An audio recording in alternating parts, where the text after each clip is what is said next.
বহু পূর্বে একজন পৃথিবীর সবচেয়ে লম্বা মানুষ এই পৃথিবীতে এসেছিল, তার নাম হলো আওস বিন আনাস।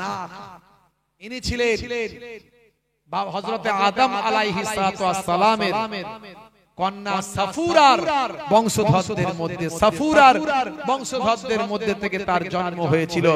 নাম হলো আওস বিন আনাস। প্রথম কালে ইনি ছিলেন ঈমানদার, কিন্তু পরবর্তীকালে বেঈমান হয়ে গিয়েছিল।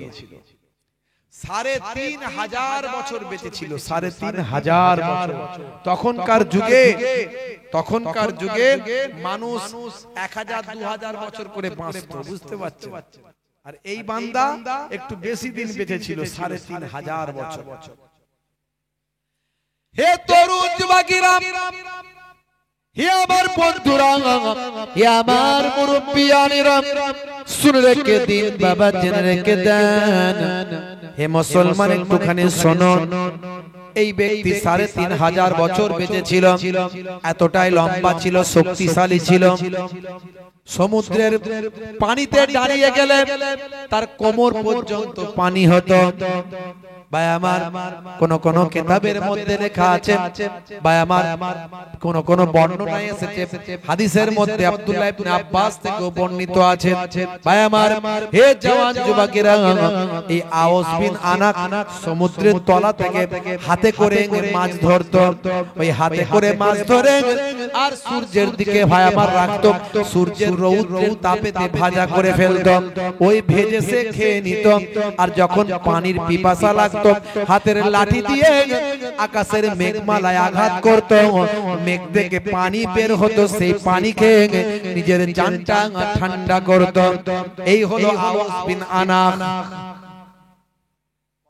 শক্তিশালী, বুঝতে পারছেন? তার সামনে মানুষগুলো সব পিঁপড়ের মতো, পিঁপড়ে। হে তরুণ যুবকেরা, কয়েকটা নবীর জামানা ওই ব্যক্তি পেয়েছে। তার মধ্যে একটা নবী হলেন হযরত নূহ আলাইহিস সালাম। নূহ নবীর জামানায় আপনারা জানেন, বান্দা যখন পাপ করেছিল, অন্যায় করেছিল, অপরাধ করেছিল, আমার আল্লাহ নারাজ হয়েছিল। হযরত নূহ নবী অনেকদিন হেদায়েতের দাওয়াত দিয়েছিল, কিন্তু জালেমরা হেদায়েতের দাওয়াত গ্রহণ করেনি। নূহ নবী বলেছিলেন, ও আমার উম্মতেরা, তোমরা আল্লাহকে এক বলে মানো, আর আমি তার নবী, আমার কথা শোনো, ইবাদত করো। সমস্ত নবীদের জামানাতে নামাজ ছিল, সমস্ত নবীদের জামানাতে রোজা ছিল, সমস্ত নবীদের জামানাতে যাকাত ছিল। আমাদের নবীর জামানাতে ৫ ওয়াক্ত নামাজ সিস্টেমেটিক এসেছে। তখন বাবা মুসা নবীর জামানায় যেমন ২ ওয়াক্তের নামাজ ছিল, অন্যান্য নবীর জামানাতেও নামাজ ছিল, ইবাদত ছিল।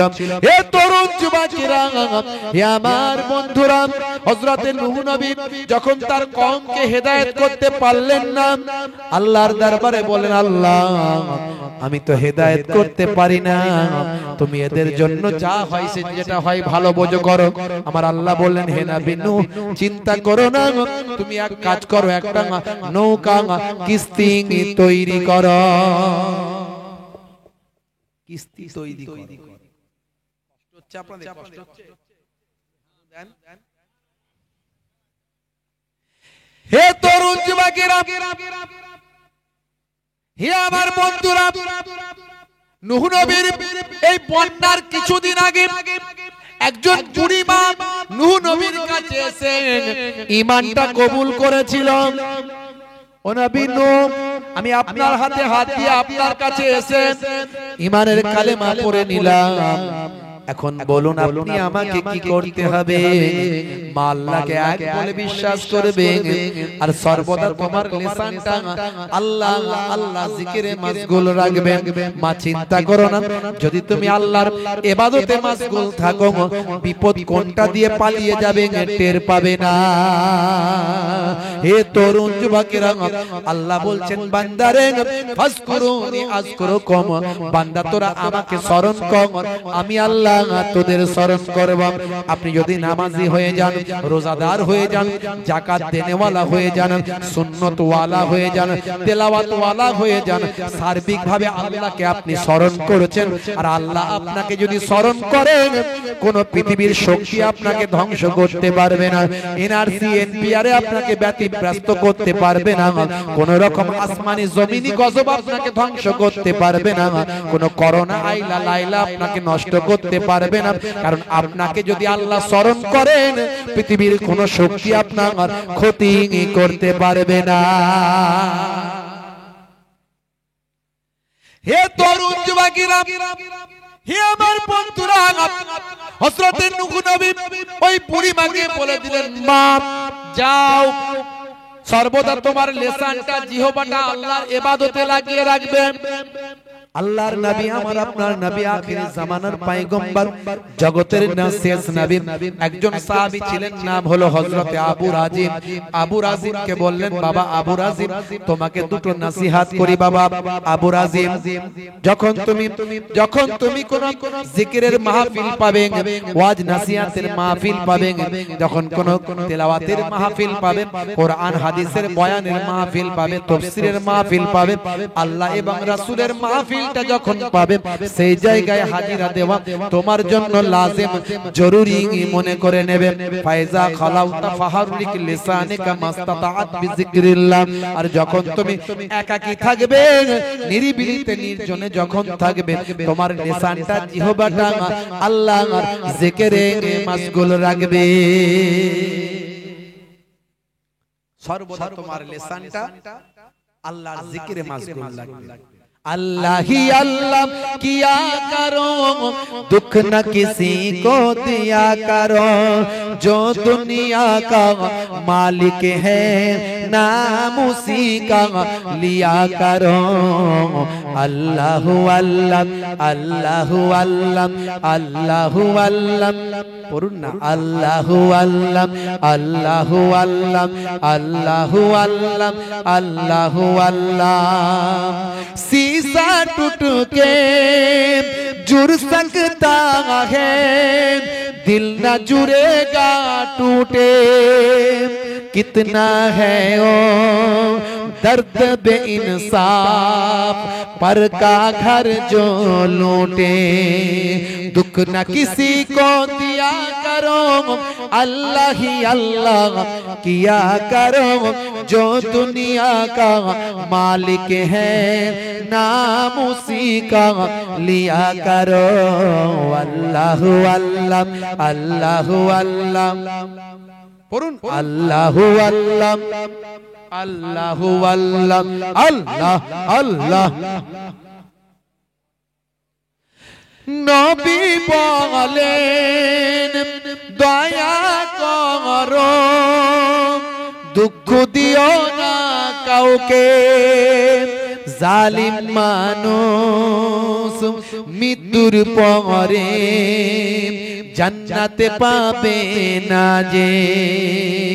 दुख न किसी को दिया करो, अल्लाह ही अल्लाह किया करो, जो दुनिया का मालिक है नाम उसी का लिया करो। अल्लाह ही अल्लाह अल्लाह अल्लाह अल्लाह अल्लाह अल्लाह अल्लाह अल्लाह अल्लाह अल्लाह। মাশাআল্লাহ। আমার নবী বলছেন, হে আবু রাজিম, তোমার লিসানটা, জিহ্বাটা আল্লাহ আল্লাহ জিকিরে লাগিয়ে রাখবে। নূহ নবী বললেন, হে মা বুড়িমা, তোমার লিসানটা আল্লাহ আল্লাহ জিকিরে লাগিয়ে রাখবে। হে তরুণ যুবকেরা, আল্লাহ বলছেন, হে নবী নূহ, নৌকা তৈরি করো, যারা তোমাকে মানে, যারা আমি আল্লাহকে মানে, তাদেরকে সব নৌকায় তুলে নাও। নৌকাটা তাহলে বিশাল তৈরি করতে হবে, ছোটখাটো নৌকা নয়, অনেক বড় নৌকা তৈরি করতে হবে। তার জন্য বিশাল বিশাল গাছ লাগবে। তৎকালীন যুগের বিশাল বিশাল গাছ নাম হচ্ছে ওক গাছ। এই ওক গাছ বিরাট গুড়ি, হাতিতে করে টানা যায় না, 20-50টা হাতি দিলে টেনে আনা যায় না। এই আমার আপনার মতো ছোট ছোট মানুষ হাজার হাজার মানুষ লাগলেও চাগাতে পারবে না, এত বিশাল মোটা মোটা গাছ। ভাইরা আমার, হযরতে নূহ নবী আউস বিন আনাককে ডাকলেন। আউস বিন আনাককে বললেন, হে আউস বিন আনাক, এই ওক গাছের গুড়িগুলোকে এখানে আনতে হবে। আউস বিন আনাক বলল, এনে দিতে পারি হুজুর, কিন্তু পেট ভরে খাওয়াতে হবে। বড় পেটুক লোক ছিল, পেটুক মানে খাওয়া দাওয়া দিলে সব কাজ করে দেবে, এমনি মানুষটা ছিল সাদা সিধে, খেতে দিলি কাজ হবে। হযরতে নূহ নবী বললেন, হে আউস বিন আনাক, যাও, কথা দিলাম তোমাকে আমি পেট ভরে খেতে দেব। এই বড় বড় গাছের গুড়িগুলো এগুলো নিয়ে আসো, বিরাট বড় নৌকা তৈরি করতে হবে। নৌকার পার তলাটা খুব মজবুত দরকার, এই জন্য ওই গাছের গুড়ি ছাড়া হবে না। তৎকালীন যুগের ভাই আমার বিশাল বিশাল গাছ, ওক গাছ, এই ওক গাছের গুড়িগুলো আনতে হবে, গাছগুলো আনতে হবে। আউস বিন আনাক বলল, ঠিক আছে হুজুর। ভাই আমার দুই কাঁধে দুটো গুড়ি বিরাট বড় গাছকে চাগিয়ে নিল, নিয়ে এসে একেবারে সমতল ভূমিতে হযরতে নূহ নবীর কাছে গাছগুলোকে সেখানে ভাই আমার এসে শুইয়ে দিল। হযরতে নূহ নবীকে বলল, হে নবী নূহ, আপনি যদি আমাকে পেট ভরে খেতে না দেন, আবার যেখানকার গাছ সেখানেই গিয়ে রেখে দিয়ে আসবো। গাছ এনে দিয়েছি ঠিক আছে, কথা কিন্তু পেট ভরে খেতে দিতে হবে। পেট ভরে খেতে যদি না পায়, আবার যেখানকার গাছ সেখানে রেখে দিয়ে চলে আসবো। নূহ নবী বললেন, সর্বনাশ, আল্লাহ মালিক, আল্লাহ হেফাজতের মালিক। নূহ নবী বললেন, এই যে বাবা দুটো রুটি রেখেছি, রুটি, এই যে দুটো রুটি রেখেছি, বিসমিল্লাহ বলে খাও বাবা, বিসমিল্লাহ বলে খাও। দেখছেন বিসমিল্লাহর বরকত, বলে বিসমিল্লাহ বলে খাও। এমন সময় আউস বিন আনাক বলছে, হে নবী নূহ, আমি বিসমিল্লাহ বলে দুটো রুটি খেয়ে নিচ্ছি, এ তো আমার এক কোণে চলে যাবে। এক কোণেও যাবে না, একটু পুটলির মতো, একটা বিন্দুর মতো হবে। তুমি খাবার রেডি করো, আমি বিসমিল্লাহ বলে খাচ্ছি। দেড়খানা রুটি খাওয়ার পরে আউস বিন আনাক আর রুটি খেতে পারেনি, বলছে পেট ভরে গেছে। বলুন না সুবহানাল্লাহ। হে তরুণ যুবকেরা, হে আমার বন্ধুরা, শুনে রেখে দিন বাবা, জেনে রেখে দেন হে মুসলমান, সেই আউস বিন আনাক মুসা নবীর জামানা পর্যন্ত পেয়েছে। মুসা নবীর জামানায় যখন এসে হাজির হলো, তখন সে বেঈমান হয়ে গেল। কিপ্তিরা তাকে ভাই আমার খাবারের লোভ দেখিয়ে তাকে কন্ট্রোল করে নিল। তৎকালীন যুগে কিপ্তিদের জন্য আল্লাহ আসমানি রহমত নাজিল করেছিল। ভাই আমার তরুণ যুবকেরা আমার, হে আমার মুরব্বিয়ানেরা, তৎকালীন যুগের খাবারগুলো আল্লাহ অনেক বড় বড় দিয়েছিল। একটা আনারের বীজ, একটা আনারের দানা দুইজন মানুষ পেট ভরে খেতে পারত। এই রকম বড় বড় আনারের বীজ সাইজ আল্লাহ করেছিলেন কিপ্তিদের জন্য। ভাইরা আমার, কিপ্তিরা আউস বিন আনাককে খাবারের অজুহাত দিয়ে তাদেরকে পৌতলিকতা বাদে ভাই আমার মুশরিক করে ফেলেছিল। বাবা আউস বিন আনাককে খাবার দিয়ে আউস বিন আনাককে ভাই আমার মুশরিক করে ফেলেছিল, শিরক ওয়ালা করে ফেলেছিল। হযরতে মুসা কালিমুল্লাহ আউস বিন আনাকের কাছে লোক পাঠালেন 12টা। বানি ইসরাইলের 12টা গোত্র থেকে 12টা গোত্র প্রধান লিডার হযরতে মুসা কালিমুল্লাহ কিপ্তিদের হেদায়েতের জন্য, আউস বিন আনাকের হেদায়েতের জন্য 12টা লোক পাঠালেন, 12টা প্রতিনিধি করে, 12টা লিডার করে পাঠালেন। তারা যখন কিপ্তিদের মাঝখানে গেল, এমন সময় আউস বিন আনাকের সঙ্গে দেখা।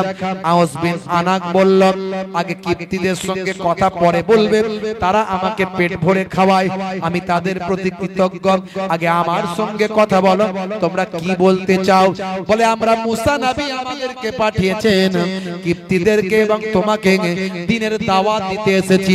তোমরা এই সমস্ত মুশরিকি কাজ ছেড়ে দিয়ে আল্লাহকে এক বলে মানো, আর মুসা নবীকে নবী বলে মানো। এই কথা বলার সঙ্গে সঙ্গে আউস বিন আনাক 12 জন গোত্র প্রধানকে, লিডারকে একটা হাতুর তালুর ভিতরে ভরে নিয়েছে। সবাইকে হাতে তালুতে নিয়ে নিয়েছে। ও সব কথা বাদ দাও, মুসাকে বলো আমার সঙ্গে মোকাবেলা করতে। কেন আমার সামনে এসেছো? তোমাদেরকে চিবিয়ে খেয়ে নেব। ভাই আমার হাতের তালুতে নিয়ে টিপে মেরে ফেলতে যাচ্ছিল, তখন গোত্রপতিরা সব বলল আমাদেরকে ছেড়ে দাও, মেরে কি হবে। গোত্রপতিদেরকে দেখে তার মনে দয়া হলো, ছেড়ে দিয়েছে। খুবই সংক্ষেপ করে বলছি, হে তরুণ যুবকেরা, ভাবুন একবার কত বড় শক্তিশালী মানুষ পৃথিবীতে আল্লাহ পাঠিয়েছেন।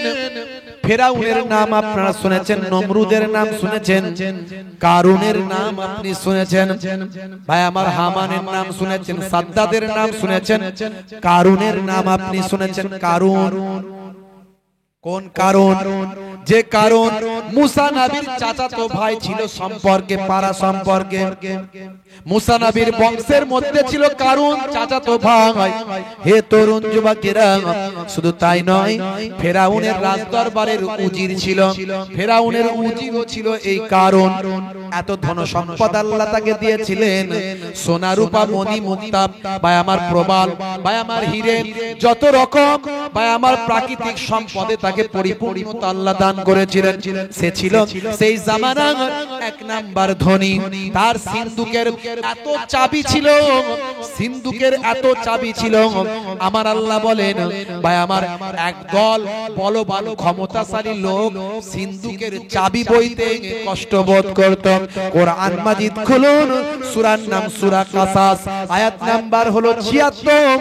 আমার আল্লাহ কোরআন মাজিদের মধ্যে বলছেন, ইন্নাল কারুনা কানা মিন কওমি মূসা ফাবাগা আলাইহিম ওয়া আতাইনাহু মিনাল কুনুজি মা ইন্না মাফাতিহাহু লাতানু বিল উসবাতি উলিল কুওয়াতি ইয ক্বালা লাহু কওমুহু লা তাফরাম ইন্নাল্লাহা লা ইউহিব্বুল ফারিহিন।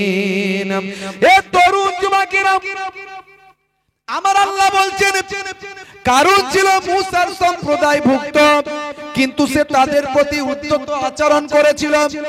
আমি তাকে এমন ধন ভান্ডার দিয়েছিলাম যে তার চাবিগুলো বহন করার জন্য একদল ক্ষমতাবান লোকের পক্ষে কষ্টকর ছিল। স্মরণ করো তার সম্প্রদায়ের তাকে বলেছিল, ধন সম্পদ নিয়ে গর্ববোধ করো না, ইন্নাল্লাহা লা ইউহিব্বুল ফারিহিন, আল্লাহ গর্বিতদের পছন্দ করেন না। এই কারণ ছিল এত সম্পদশালী, কিন্তু ছিল কৃপণ, কিন্তু ছিল কঞ্জুস কৃপণ। মুসা নবী তাকে দেখলেই বলতো, কারণ এত ধন সম্পদের মালিক তুমি, তুমি এত বড় ধন সম্পদের মালিক, তোমার জন্য যাকাত দেয়া ফরজ, তুমি যাকাত দাও, যাকাত দাও। এই যাকাত দেব, সে দেবে না, সে যাকাত দেবে না। আচ্ছা, সমাজে এখন এরকম লোক আছে না নাই? ধন সম্পদের অনেক টাকার মালিক যাকাত দিতে চায় না। কষ্ট হচ্ছে আপনাদের?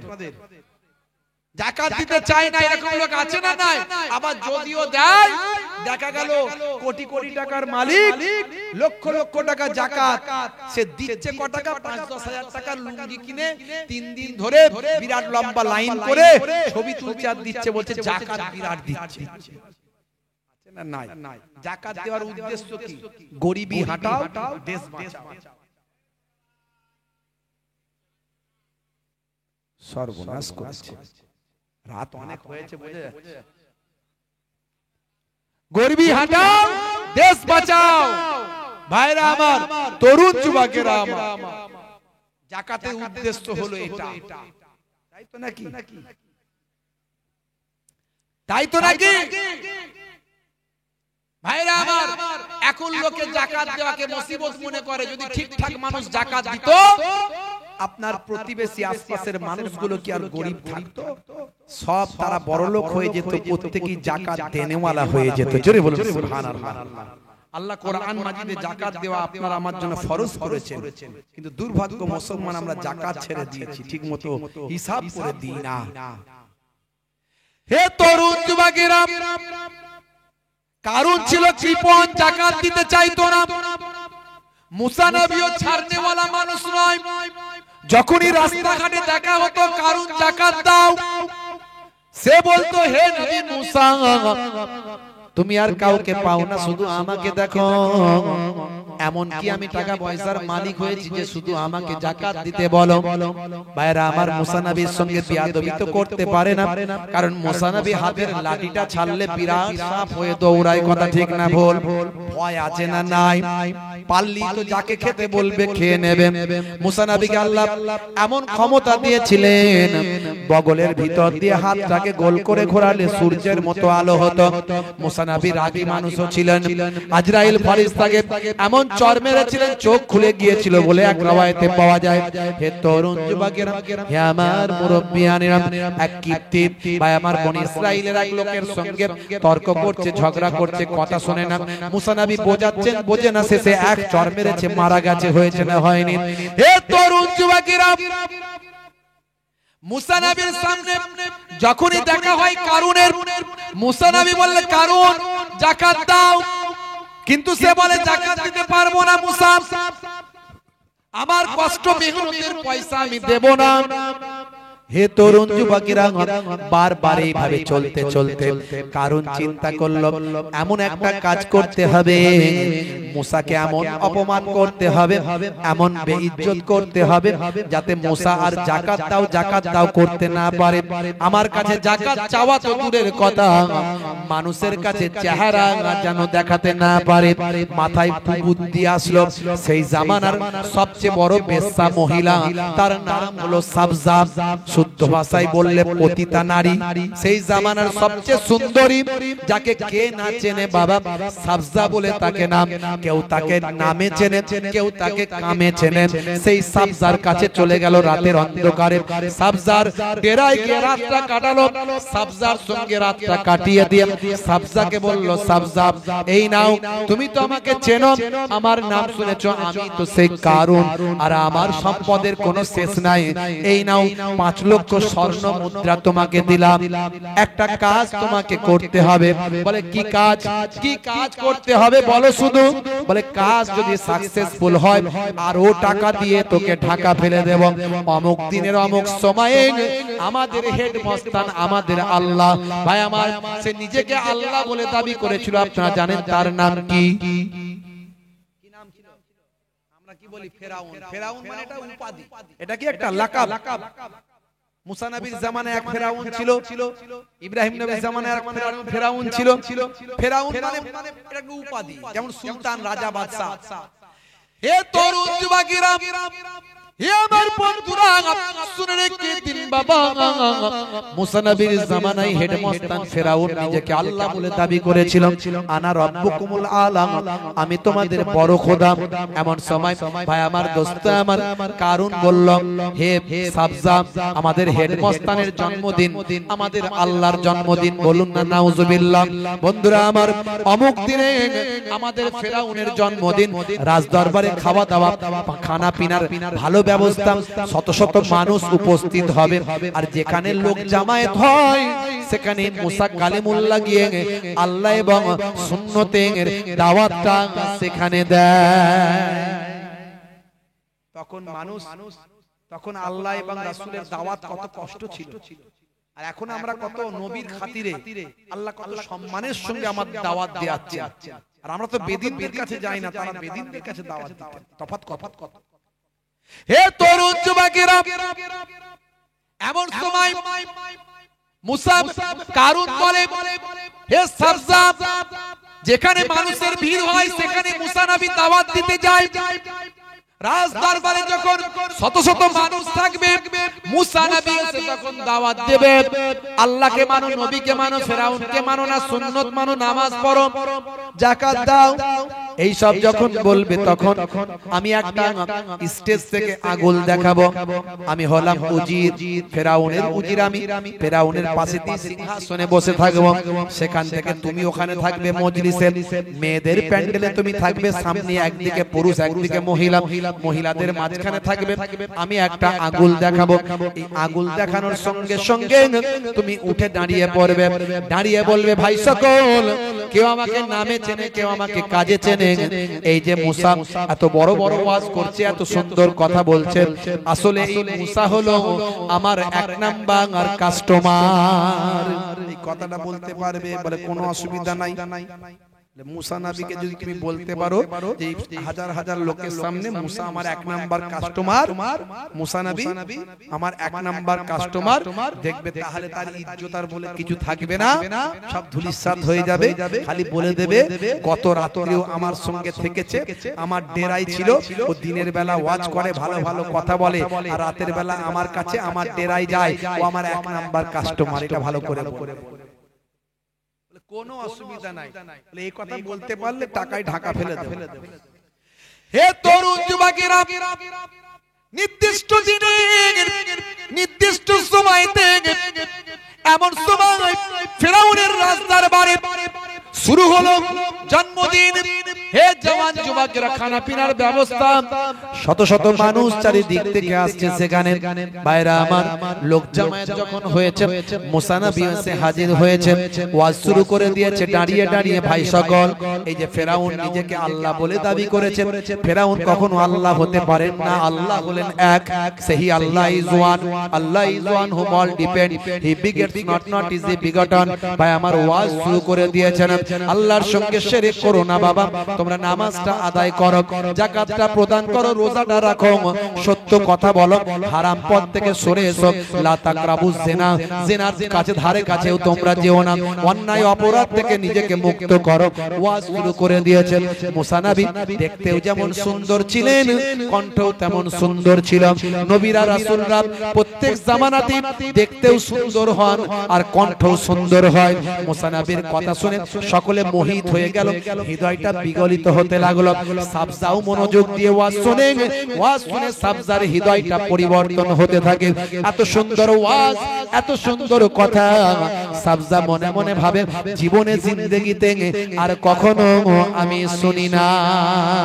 এমন সময় পুরো মজলিস যখন মুসা নবীর কথা শুনে বিভোর হয়ে গেছে, সেই সময় দেখতে সর্বনাশ, কারণ তখন একটা আগুন তুলেছে, তার মানে সাবজা এবার ওঠো। ওঠা তো দূরের কথা, ওঠা তো দূরের কথা, সাবজা ওঠা তো দূরের কথা। ভাই আমার, সে মুসা নবীর ওয়াজ শুনে অস্থির পাগল হয়ে গেছে। কারণ চিন্তা করছে সর্বনাশ, আমার তো সব প্ল্যান নষ্ট হয়ে যাবে। একটা আগুন তুলেছে তো ভালো করে তাকাচ্ছে না আমার দিকে, কারণ নিরুপায় হয়ে দুটো আগুন তুলেছে। একটা আগুলে যখন কাজ হয়নি, দুটোতে নিশ্চয় হবে। দেখছে দুটোতেও কোনো কাজ নাই, শেষে নিরুপায় হয়ে তিনটে আগুন তোলার পরেও কোনো কাজ নাই। সাবজা মুসা নবীর ওয়াজ শুনে হৃদয়টা তার বিগলিত হয়েছে, অধীর আগ্রহে ওয়াজ শুনছে। হাই রে হাই, জীবনে এমন ওয়াজ কখনো শুনি না। এই মানুষটার বিরুদ্ধে আমাকে বলতে পাঠিয়েছে, আরে এই মানুষটার মতো মানুষ আর হবে না, নিশ্চয়ই ইনি নবী ছাড়া আর কোনো কিছু নয়। ভাইরা আমার, এমন সময় পরিস্থিতি এমন বেগতিক দেখে ভাই আমার কারণ কি করলো, স্টেজ থেকে নেমে গেল, পেছন দিক থেকে ঘুরে ঘুরে মেয়েদের প্যান্ডেলের ভিতর দিয়ে ঢুকলো। যেখানে যায় রাস্তা ছেড়ে দেয়। জমিদার বলে কথা, ধনী মানুষ বলে কথা, সবাই তো চেনে, কিন্তু অবাক হয়ে যায় মেয়েদের মজলিসে কেন কারণ যায়। ও বাবা, রাস্তা ছেড়ে দেওয়ার পরে আস্তে আস্তে সাবজার পেছনে গিয়ে বসে বলল। সবাই অবাক, যা সাবজার পেছনে গিয়ে বসেছে। ভাই আমার, সেই মানুষ, সেই মহিলাকে তো অনেকে চেনে। সাবজার পেছনে গিয়ে আগুন দিয়ে গোঁতা মারছে, ওঠ তাড়াতাড়ি ওঠ, বল না সময় চলে যাচ্ছে, বিপদে ফেলবি নাকি, এত টাকা দিলাম সব নষ্ট করবি নাকি, ওঠ তাড়াতাড়ি করে। যে গোঁতার পর গোঁতা মেরে যাচ্ছে, গোঁতার চাপ সহ্য করতে না পেরে সিস ফিমেল যতই হোক উঠতে হলো, বাধ্য হয়ে উঠে বললাম। উঠে গিয়ে বলছে, ভাই সকল, হে ভাই সকল, তোমরা আমাকে অনেকে নামে চেনো, অনেকে কামে চেনো। আমি তো সেই সাবজা, সেই এলাকার ভাই আমার, এই এলাকার বিশ্ববিখ্যাত আমি সেই সুন্দরী বেশ্যা নারী, পতিতা নারী, আমার নামই তো সাবজা। অনেকে নামে চেনে, অনেকে কামে চেনে। সবাই তাকিয়ে দেখছে, মুসা নবী ওয়াজ বন্ধ করে দিয়েছেন। হে তরুণ যুবকেরা, সাবজা তখন বলছে, শোনো ভাই, আমি এখানে এসেছিলাম অন্য কাজে, আমি এখানে এসেছিলাম অন্য কাজে, কিন্তু আমাকে আসল কথাটা বলতেই হচ্ছে। লোকে বলে কি কথা? বলে এই যে দেখছেন না আমার পেছনে কারুন বসে আছে, এই কারুন হলো আমার 1 নাম্বার খদ্দের, এই হলো আমার 1 নাম্বার কাস্টমার। বুঝতে পারছো? কারুন বলে মাথায় হাত দিয়ে সর্বনাশ, বলতে পারলাম কি আর বললোটা কি। এমন সময় সাবজা বলে ভাই শোনো, ভাই সকল শোনো, এই কারুন আমাকে নিয়ে এসেছে ভাড়া করে, এই দেখো 5 লক্ষ স্বর্ণ মুদ্রা আমি ওর মুখে ছুঁড়ে ফেলে দিলাম, আমার লাগবে না। আমি এসেছিলাম, ও আমাকে নিয়ে এসেছিল যাতে আমি মুসা নবীর কথা বলি। মুসা নবী আমার 1 নাম্বার কাস্টমার, কিন্তু না না না, মুসা নবীকে তো আমি এতদিন চিনতাম না, জানতাম না, আজই তো প্রথম দেখলাম, দেখে মুগ্ধ হলাম, তার কথা শুনে আমি পাগল হয়ে গেলাম। সে যা কথা বলেছে আমার বিশ্বাস, সত্য কথা বলেছে। মুসা নবী নবী ছাড়া আর কিছু নাই, এতদিন পর্যন্ত শুনেছি, আজ চোখে দেখেছি। ফেরাউন কখনো খোদা হতে পারে না, মুসা নবীর খোদাই হলো একমাত্র খোদা, আর মুসা নবী হলেন তার প্রতিনিধি। আমি মুসা নবীর কথা শুনে আমার হৃদয়টা বদলে গেছে। আজ থেকে আমি ওয়াদা করছি আর কোনোদিন বেশ্যাবৃত্তি করব না, আর কোনোদিন জেনা ব্যভিচারে লিপ্ত থাকবো না। মুসা নবীর হাতে তওবা করে মুসা নবীর কাছে কালেমা পড়তে চাই। ও নবী মুসা পড়িয়ে দিন মহাবাণী মহাকালেমা, কালেমা শরীফ পড়ে সাবজা মুসা নবীর হাতে, সাবজা মুসা নবীর কাছে ঈমানটা কবুল করল।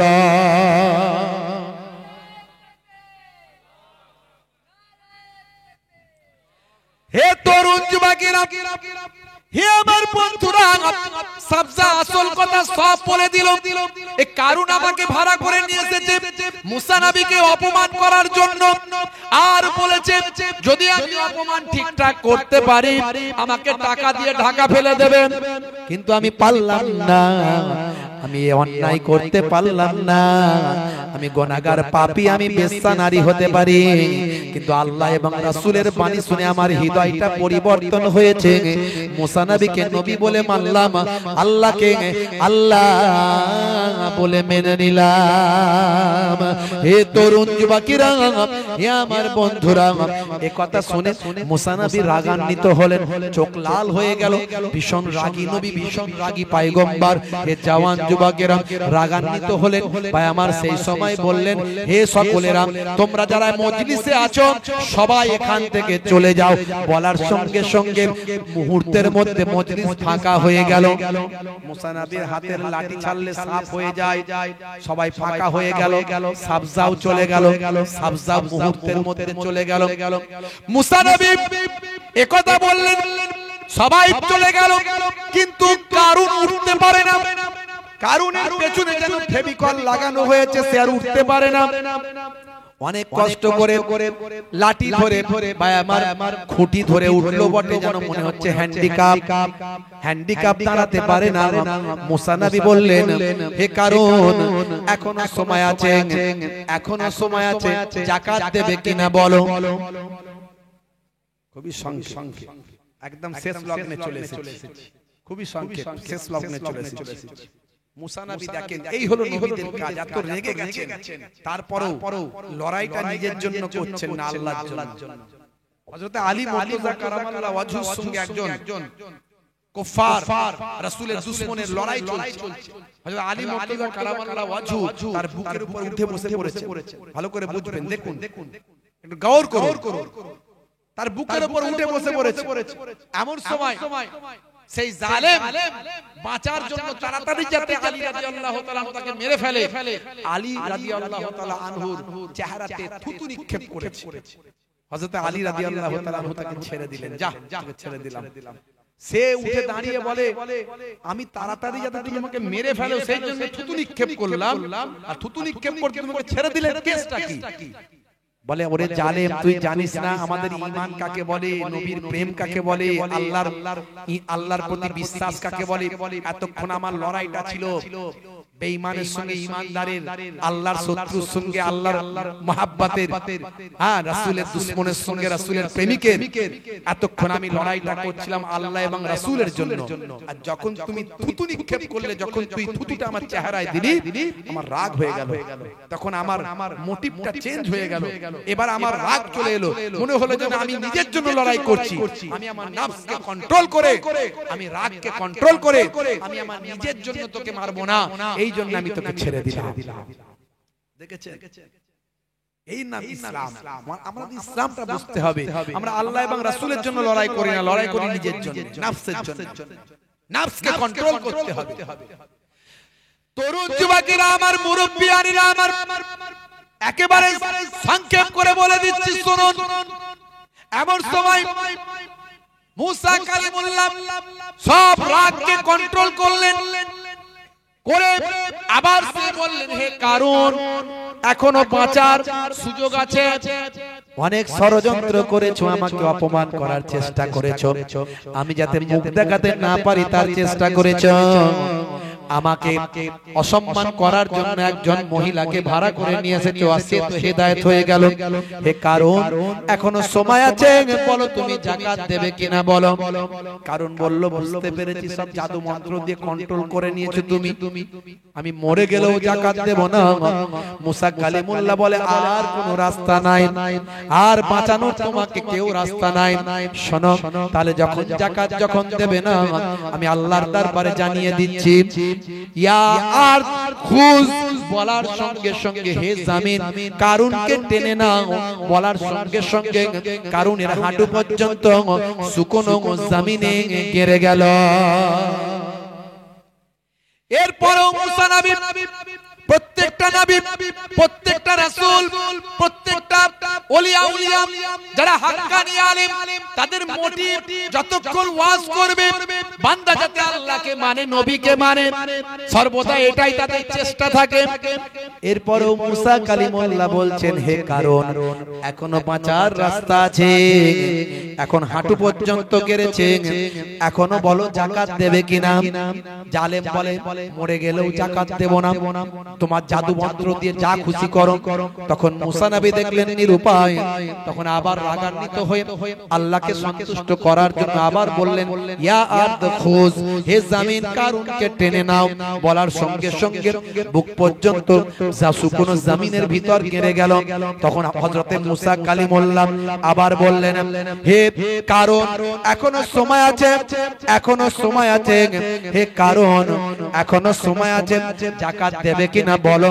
ভাই আমার, দোস্ত আমার, যাকাত দেওয়ার কথা শুনতি, কারণ রাগান্বিত হয়ে বলেন, জান চলে যাবে তবু যাকাত দেব না। মুসা কালিমুল্লাহ বললেন, তাহলে আর কোনো বাঁচার রাস্তা নাই। ইয়া আর খুজ বলার সঙ্গে সঙ্গে জমিন তাকে সারা শরীরটা মাটির তলায় ঢুকিয়ে নিল। শুধু কারণ মাটির তলায় গেড়ে গেল না, ঢুকে গেল না, তার সম্পদ মাল মাতা সবকিছু কি আল্লাহ জমিনের তলায় তলিয়ে দিলেন। এই ঘটনাটাকে সুন্দরভাবে আল্লাহ কোরআন মাজিদে বর্ণনা করেছেন। সূরার নাম হলো সূরা কাসাস, আয়াত নাম্বার হলো 81। এই 81 নাম্বার আয়াতে আমার আল্লাহ সুন্দর করে বলছেন, فخسفنا به وبداره الأرض فما كان له من فئة ينصرونه من دون الله وما كان من المنتصرين। হে তরুণ যুবকেরা, অতঃপর আমি ভূগর্ভে পতিত করলাম কারণকে ও তার প্রাসাদকে। আল্লাহ ব্যতীত তাকে সাহায্য করার কোন দল ছিল না, আর সে নিজেকে রক্ষা করতে পারল না। ভাই আমার, তার সমস্ত সম্পদ সে নিজে বা তার সম্পদ প্রাসাদ সমেত সব ভাই আমার তোর মাটির তলায় জমিনের তলায় তলিয়ে গেল। আজও চলে যাবেন কায়রো থেকে 80 কিলোমিটার দূরে একটা হ্রদ আছে। এই হ্রদটা বাবা ভাই আমার কারণ হ্রদ নামে খ্যাত। এই হ্রদে আজও মানুষ দেখতে যায়, যে জায়গায় কারণ তার সম্পদ সহ জমিনের তলায় তলিয়ে গিয়েছিল। এরই জন্য বলবো, আল্লাহর সঙ্গে নাফরমানি নয়, আমার নবীর খাতিরে আল্লাহ আমাদের হেফাজত করছেন। কিন্তু আল্লাহ নারাজ হয়ে গেলে বিপদ গজব মুসিবত বিভিন্ন দিক থেকে এসে হাজির হয়। এ তরুণ যুবকেরা নামাজটা পড়ুন, রাসূলের সুন্নতটা মানুন, রোজাটা রাখুন, যাকাতটা দিন। ভাই আমার কোন রকম কৃপণতা করবেন না, ইসলামের ব্যাপারে সদয় হয়ে যান। ভাই আমার দান করুন, সাদকা করুন, ইসলামের জন্য ফি সাবিলিল্লাহ, আল্লাহকে খুশি করার জন্য খরচা করুন। আমার আল্লাহ আপনার দানকে, আপনার ইবাদতকে কবুল ও মঞ্জুর করে কাল কিয়ামতের দিনে নাজাতের জারিয়া বানিয়ে দেবে। ভাইরা আমার, তরুণ যুবকেরা আমার, মুরব্বিয়ানেরা আমার, মুসলমান, একটুখানি আপনাকে আমাকে খেয়াল করতে হবে, লক্ষ্য রাখতে হবে, যাতে করে আমরা বেনামাজি না হয়ে যাই, বেরোজাদার না হয়ে যাই, আমরা যেন যাকাত বিহীন না হই, যাকাত ছাড়া যেন আমাদের জীবন না চলে। একটুখানি আপনাকে আমাকে আজ থেকে প্রতিজ্ঞাবদ্ধ হতে হবে। অনেকগুলো সুন্নতের কথা বললাম। ডান দিকে কাত হয়ে ঘুমানো সুন্নত, পায়ের গিরার নিচে যেন পোশাক না চলে যায়, চেটে পুচে খাওয়া সুন্নত, রাস্তা দিয়ে যাবেন যখন পেরেক পাথর কাঁচ ভাঙা পড়ে আছে সাইড করে দেবেন।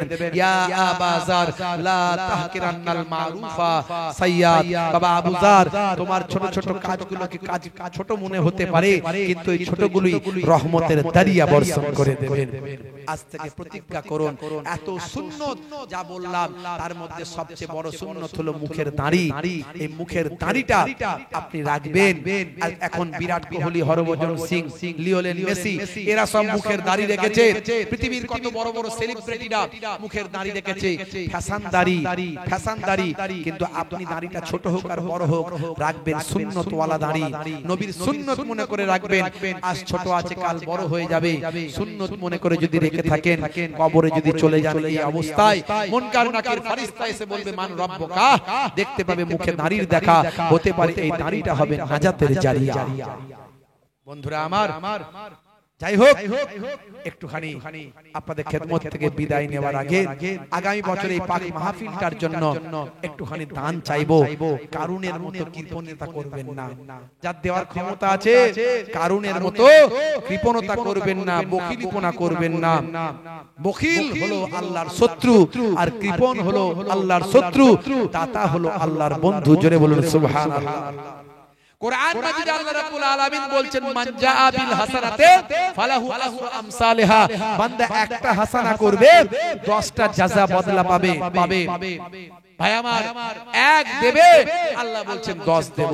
হাদিসে কুদসির মধ্যে এসেছে এক দিলে 10 পাবেন, এক দিলে 100, এক দিলে 700 বেহিসাব মালে মালামাল করে দেবেন। বাপেরা আমার, ফি সাবিলিল্লাহ দিলে কমবে না। আগামী বছর এই জান্নাতের বাগানের জন্য একটুখানি দান কে কে করবেন? বাপেরা আমার, 8 জন ভাই হবে, জান্নাত হলো 8টা। জান্নাত কটা? জান্নাত 8টা।